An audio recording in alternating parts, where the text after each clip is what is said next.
Exams లో correct answers రాయడం చాలా ఇంపార్టెంట్, కానీ ఆ కరెక్ట్ ఆన్సర్స్ ని ఒక మంచి వేలో ప్రెజెంట్ చేయడం చాలా చాలా important. So my dear students, మీకు ఒకవేళ ప్రాపర్ ఒక మంచి పేపర్ ప్రెజెంటేషన్ స్కిల్స్ ఉంటే that can fetch you good marks or you can score good. So let's learn how to write answers like a topper. Hello my dear biobuddies, నేను సునైనా, మీ master teacher for biology. And ఈ రోజు నేను మీకు కొన్ని paper presentation tips చెప్తాను. Using that you can score really good marks in your upcoming half yearly examinations are SA1 exam. Okay, so already మీకు FA1 and FA2 exams అయిపోయింది. So ఇప్పుడు you need to analyse yourself, where you lost marks, where your teacher has cut marks. So అది analyse చేయండి. Paper presentation tips ని apply చేసి you can really score great marks. So number 1, which pens to use. Okay, ఒక costly pen good పెన్నా? కాదు నాన్న, అట్లా ఏమీ లేదు. Any good pen which will give you speed. నువ్వు రాసినప్పుడు కరెక్ట్ స్పీడ్ ఉంటే, లేకపోతే if that can be comfortable and it can give you a good grip, that is a good pen. So ఇప్పటి నుంచి మీరు మీ గుడ్ పెన్స్ ని decide చేయండి and you can keep it ready for your final public or board examinations. Okay, there is a question, ball pen use చేయాలా లేకపోతే gel pen? So let me tell you, gel pen is a big no. Always ball pen preferable and ball pen నే use చేయండి. దాంట్లో కూడా blue pen use చేయాలా లేకపోతే black pen? So my dear students, black pen avoid చేయండి, that is always better. Blue colour pen is preferable. Okay, most important is 3 to 4 pens minimum మీ దగ్గర stock గా ఉండాలి. Suppose you are using this particular pen, so ఈ particular pen లో 3-4 pens me pencil box or మీ pouch లో రెడీగా ఉండాలి. Keep them ready for every examinations. Use the same colour pen throughout the answer sheet. కొన్ని students ఏం చేస్తారంటే half of the answer sheet blue colour లో రాస్తారు, మళ్ళీ rest of the answer sheet black colour లో. Please don't do that. ఒకటే colour తో blue pen use చేస్తున్నారంటే బ్లూ కలర్ తోనే మొత్తం ఆన్సర్ షీట్ రాయండి. అందుకే చెప్తున్నాను కదా, 3-4 పెన్స్ మీకు స్టాక్ గా రెడీగా ఉండాలి. Okay, and yes, red and green అస్సలు యూజ్ చేయకూడదు. Number 2 is handwriting. Cursive handwriting తో రాయాలా లేకపోతే స్ప్లిట్ హ్యాండ్ రైటింగ్ యూజ్ చేయాలా? వినండి నాన్న, మీ హ్యాండ్ రైటింగ్ చాలా బ్యూటిఫుల్ గా ఉండాలని ఏమీ కంపల్షన్ లేదు. మీ హ్యాండ్ రైటింగ్ నీట్ గా ఉంటే మాత్రం సరిపోతుంది. Your paper will look good. So మీకు కర్సివ్ వచ్చినా కర్సివ్ లో రాయండి, స్ప్లిట్ రైటింగ్ ఉంటే దాంట్లోనే రాయండి. Don't try new handwriting just before exams. Try to write it in a neat way. Just that is a important point to be noted. అంటే ఇక్కడ చూడండి, this handwriting is not so beautiful, but ఇది neat గా ఉంది, so మంచిగా కనపడుతుంది. అలాగే ఇది చూడండి, ఇది కర్సివ్ హ్యాండ్ రైటింగ్ కాదు, but handwriting is so good. ఇది మీ వేదాంతు సీనియర్ హ్యాండ్ రైటింగ్ ఇవి. సో ఇది చూడండి, ఇక్కడ కూడా హ్యాండ్ రైటింగ్ ఎలా ఉంది అంటే not cursive, but still it is very beautiful, very neat. Margins is the third point which you need to focus on. మరీ వైడ్ గా మార్జిన్ డ్రా చేయకూడదు, మరీ నారోగా కూడా డ్రా చేయకూడదు. Use a pencil only. So let us see మార్జిన్ మనం ఎలా డ్రా చేసుకోవాలి ఎగ్జామ్ లో. సో లెఫ్ట్ సైడ్ ఒక మార్జిన్ డ్రా చేయండి, అలాగే రైట్ సైడ్ కూడా ఒక మార్జిన్ డ్రా చేయండి. ఇప్పుడు రైట్ సైడ్ మార్జిన్ ఎందుకు అంటే, బయాలజీలో అయితే ఈ రైట్ సైడ్ మార్జిన్ ని మీరు స్కిప్ చేయొచ్చు, కానీ మ్యాథ్స్, ఫిజిక్స్ అండ్ కెమిస్ట్రీ లో న్యూమెరికల్స్ ఉంటుంది కదా, సో ఆ న్యూమెరికల్స్ కోసం ఓకే రైట్ సైడ్ మార్జిన్ ఉండాలి. సరేనా? యూజ్ చేయొచ్చు బ్లాక్ కలర్ ఫర్ హెడ్డింగ్, కానీ ఆన్సర్ ని బ్లూ కలర్ తో రాయండి. That is preferable, that is good. Question numbering. So margin draw చేశారు కదా, always use a scale to draw the margins. Left margin బయట your numbering should be there. Suppose your question numbering should be like this, ఇలా. So margin లోపల you should not number, this is the wrong way of numbering. Margin మీదనే ఇట్లా 4 రాసి circle చేయడం, అది కూడా wrong way of numbering the questions. Maths, physics, కెమిస్ట్రీలో numericals ఉంటుంది కదా, సో ఆ రఫ్ వర్క్ ని ఎక్కడ చేసుకోవాలి? రఫ్ స్పేస్ ఇక్కడ రైట్ సైడ్ లో మార్జిన్ డ్రా చేసుకున్నాము కదా, సో ఆ రైట్ సైడ్ మార్జిన్ లోనే that should be used as the rough space. ఇక్కడే ఎందుకు రఫ్ చేసుకోవాలి? Back end of the answer sheet లో కూడా మనం చేసుకోవచ్చు. అంటే so end of the answer sheet లో సపోజ్ మీకు మ్యాథ్స్ ఆర్ ఫిజిక్స్ లో x is equal to 2.1 అని ఆన్సర్ వచ్చింది. సో ఇక్కడ మీరు చేసినప్పుడు 2.1 పక్కనే ఉంది కదా, so it is easy to copy side by side. కానీ సమ్ టైమ్స్ బై ఛాన్స్ మీరు బ్యాక్ సైడ్ నుంచి చూసి ఆన్సర్ ఇక్కడ రాసే అప్పుడు సో 2.1 ని బై మిస్టేక్ 1.2 రాసేస్తారు. చేస్తారు. సో అలాంటి మిస్టేక్స్ ని అవాయిడ్ చేయడానికి so better to do the rough space in the right margin only.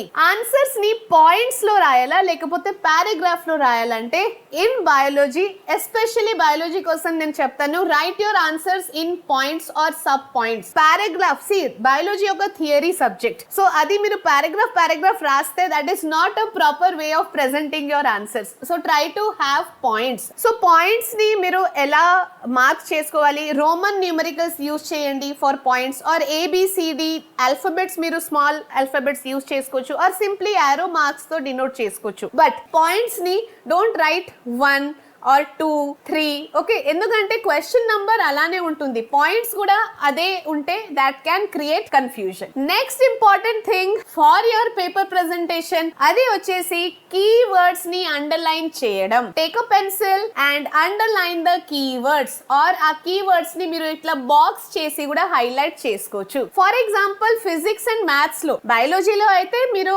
Theoretical subject అంటే కీవర్డ్స్ ని బాక్స్ చేస్తారు ఆర్ హైలైట్ చేస్తారు. But physics and maths suppose x is equal to 2 వచ్చింది కదా, దాన్ని ఇట్లా బాక్స్ చేసేయండి. Suppose x is equal to 40 ohms అని ఆన్సర్ వచ్చింది కదా ఫిజిక్స్ లో, దాన్ని ఇట్లా బాక్స్ చేసేయండి. ఓకే, బయోలో మీకు కావాలంటే డయాగ్రామ్స్ ని, మొత్తం డయాగ్రామ్ ని కూడా మీరు బాక్స్ చేసి హైలైట్ చేసుకోవచ్చు. Coming to the most interesting and important part in bio, అది వచ్చేసి డయాగ్రామ్స్ అన్నమాట. వన్ మోర్ థింగ్ ఏంటంటే, ఎప్పుడైతే డయాగ్రామ్ అడగకపోతే కూడా ఎక్కడెక్కడ అవసరం ఉంటే అక్కడ సపోర్టింగ్ డయాగ్రామ్స్ ఖచ్చితంగా డ్రా చేయండి. డయాగ్రామ్స్ డ్రా చేసినప్పుడు డయాగ్రామ్ హెడ్డింగ్ ని సెంటర్ లో రాసి, క్యాపిటల్ లెటర్స్ లో రాసి, దాన్ని ఇట్లా పెన్సిల్ తో బాక్స్ చేసేయండి. Please remember, don't use a pen to draw diagrams. Pencil colours మీరు యూజ్ చేసుకోవచ్చు, but don't use colour pens like crayons or sketch pens ని యూజ్ చేయకూడదు. లేబులింగ్ చేయడానికి స్ట్రేట్ లైన్ డ్రా చేయండి నాన్న. సో స్ట్రేట్ లైన్ ఇలానే labelling it should be there. ఇట్లా intersect చేసి labelling you should not do. Diagrams చాలా బ్యూటిఫుల్ గా, ఆర్టిస్టిక్ గా ఉండాలి అని ఏమీ రూల్ లేదు. మీ డయాగ్రామ్ నీట్ గా కంప్లీట్ డయాగ్రామ్ ఉంటే సరిపోతుంది. డయాగ్రామ్ డ్రా చేయడానికి ఒక ప్రోటోకాల్ ఉంటుంది జనరలీ. సో ఏంటంటే, లెఫ్ట్ సైడ్ డయాగ్రామ్ డ్రా చేసి right side try to right the label if possible. Okay, so that's a good way of presenting your diagrams. Difference between questions అడిగినప్పుడు, ఒకవేళ what is the difference between xylem and phloem అడిగినప్పుడు ఇలా 2 columns draw చేసి xylem and phloem heading పెట్టుకొని you should write point wise. Okay, difference between questions అడిగినప్పుడు don't write in paragraphs. At the end comes the most important thing, అది వచ్చేసి drawing lines after 4 marks or 8 marks answers అన్నమాట. ఇప్పుడు 8 marks answers or 6 marks answer అంటే SA questions, ఇంకా 4 mark answers రాసిన తర్వాత lines draw చేయడానికి ట్రై చేయండి. ఓకే, లేకపోతే ఒక సెక్షన్ కంప్లీట్ అయితే try to draw lines. Lines అంటే ఎలా? సపోజ్ ఇది సెక్షన్ ఏ, సపోజ్ ఇది section A. So after completing section A, section B start చేస్తారు కదా, సో అక్కడ section A and section B మధ్యలో ఇట్లా డబుల్ లైన్ డ్రా చేయండి using scale and pencil. So ఇలా మీరు ఎందుకు చేసుకోవాలి అంటే, ఇట్ లుక్స్ నీట్ అండ్ మీ ఎగ్జామినర్ కి చాలా ఈజీగా ఉంటుంది for correction. Okay, your paper should make the examiner or the person who is correcting very happy. They should not be irritated by seeing your paper. Next ఇంకొకటి ఏంటంటే, suppose 8 marks answers SA questions, అవి long answers కదా, ఆ long answers ని మీరు రాసినప్పుడు అక్కడ కూడా ఇట్లా డబుల్ లైన్ డ్రా చేసి డిఫరెన్షియేట్ చేసుకోవచ్చు. లాస్ట్ లో ఇంకొక పాయింట్ ఏంటంటే స్పేసింగ్. వర్డ్స్ రాసినప్పుడు ప్రాపర్ స్పేసింగ్ ఉండాలి. ఇక్కడ చూడండి, a cell has many organelles. అసలు ఇది క్లారిటీగా ఉందా? లేదు కదా. కానీ ఇక్కడ చూడండి, a cell has many organelles. So this is more clear. So there should be proper spacing between words. And 1 mark or 2 mark questions రాసినప్పుడు, okay, so suppose 1 mark 2 mark questions రాస్తున్నారు కదా, అక్కడ 1 or 2 లైన్ స్పేసింగ్ ఇవ్వండి. ఒక question అయిపోయింది suppose 1 mark లో, ఒక 1 line 2 line వదిలేసి ఇంకొక ఆన్సర్ రాయండి. ప్రాపర్ స్పేసింగ్ ఉంటేనే పేపర్ నీట్ గా కనపడుతుంది. Remember that. All right, suppose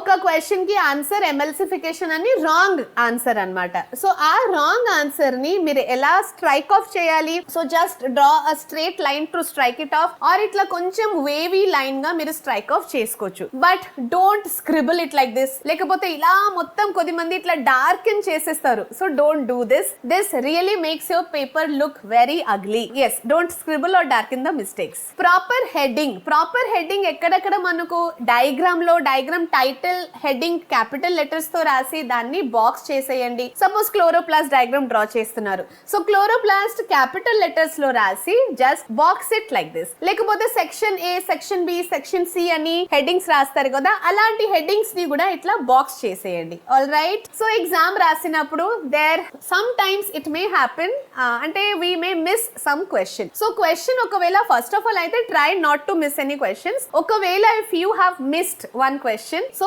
మనం ఏం చేసుకోవాలి? ఫస్ట్ పాయింట్ ఏంటంటే all questions of one section should be at one place. Section A, అన్ని క్వశ్చన్స్ సెక్షన్ ఏ లోనే ఉండాలి. అంటే కొద్దిమంది ఏం చేస్తారు, first section A and first question, second question, third question రాసిన తర్వాత మళ్ళీ సెక్షన్ బి హెడ్డింగ్ పెట్టుకొని సెక్షన్ బి లో ఫస్ట్ క్వశ్చన్, సెకండ్ క్వశ్చన్ రాసి దాని తర్వాత మళ్ళీ సెక్షన్ ఏ స్టార్ట్ చేస్తారు and they will write the fourth question. Don't shuffle the sections, అంటే leave space if you don't know the answer. Suppose section A start చేశారు, so section A start చేసినప్పుడు 1, 2, 3 answers you know, fourth question కి answer తెలీదు అన్నమాట. No problem. So put the question number and leave some space. మళ్ళీ మీకు answer గుర్తొచ్చినప్పుడు you can come back and write down the answer. So you can do that. ఇలా చేసిన తర్వాత కూడా still if you are missing some question, అంటే last లో revise చేసినప్పుడు ఏదో ఒక క్వశ్చన్ మిస్ అయిపోయింది అని మీకు తెలిసింది, అప్పుడు లాస్ట్ పేజ్ లో mention the section A suppose heading పెట్టుకొని క్వశ్చన్ నంబర్, సరిగా క్వశ్చన్ నంబర్ రాయాలి. End of the answer sheet you can write down that answer. Okay my dear bye buddies, so ఈ పేపర్ ప్రెజెంటేషన్ స్కిల్స్ ని follow అవ్వండి and do your best, give your best and forget the rest. Okay, hard work చేయండి నాన్న, మీరు 100%, 200% effort ఇవ్వండి. Because remember that hard work is always paid. Okay, so don't worry and do your exams well. We'll be meeting in the next video again. Till then, bye bye and take care.